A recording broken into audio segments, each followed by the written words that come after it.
This is the studio. It's a good time. Got all the necessities, the drum kit, the banjo, can't forget that. 2 basses, 2 acoustics, 3 electrics, and the homemade booth. It's a good time.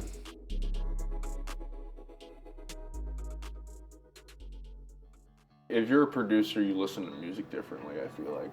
Like, you're not just listening to the lyrics and the instruments, you're listening to the levels and where they sit and how that affects everything.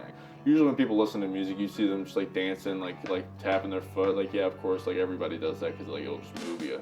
But like, I found myself, like when I was younger listening to music, I was like, what's that noise and why is it right there? And what's this noise and why is it over to my left ear? Like, why is this there? Why is this there? I just found myself questioning everything. And that's like when I knew, it's like, I like this stuff is interesting to me and I want to figure out why it works like that and how they got it to work like that. Which I feel like I'm like that with most things in my life. I like building stuff and like figuring out how things work, so that's what I kind of try to do with music.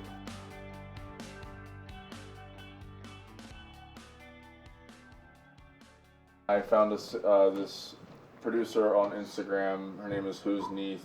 I saw she posted this snippet of a sample that she was working with. Is just a really cool like punk rock opium style sample that I really enjoyed. So from there I just, I chopped it up and worked with it to make it kind of my own.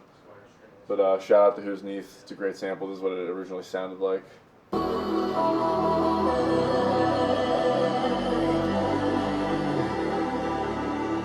And then from there I kind of just chopped it into this, and this is the beat.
My producer name is Schmidty4k, but I am John Schmidt. I came up with Schmidty4k when I was in the dorms in Towson University, and I was recording this like self-made music video with my one of my artists, Kane, and he was like, it was just when iPhone came out with the 4K version on the camera, and he was like, he just said, Schmitty, can I see it in 4K? And I was like,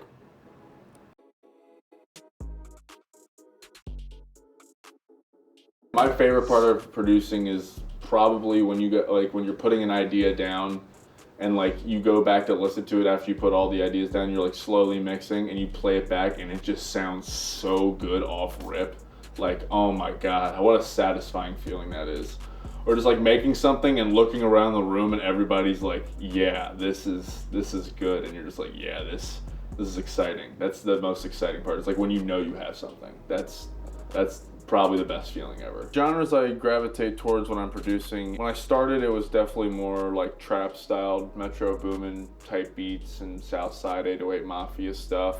Then slowly getting into like Playboy Cardi, Pierreborn production, and then listening to more Kanye, started doing like weird stuff like that, going into boom bap and sampling. I've always been a huge sampler. I love sampling. I'm gonna show you guys some video game samples and other stuff that I've made sampling. That's probably my forte in terms of beat making. Recently, I've really been making a lot of psychedelic rock and like grungy kind of sounding rock, and also I would say indie alternative rock and roll, and it's been really exciting, and I'm really like getting into it because that's the stuff I grew up on. Being able to make that and have the equipment to get it done is just very satisfying, and it's really exciting.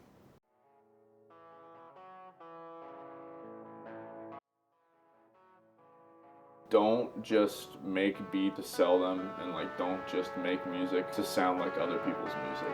Like, if you have a weird idea, put it down. Also, don't overthink shit. Found me on the floor, washing my sins away.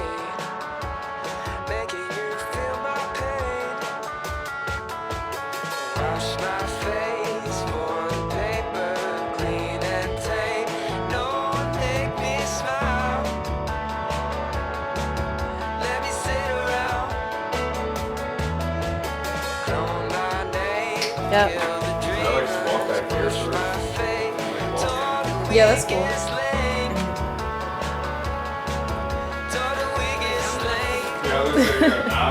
Wait. Walking out the door. 7 seconds left till I hit the floor. Probably not the same thing. That ain't what you said to me. But you took so long to come around. But the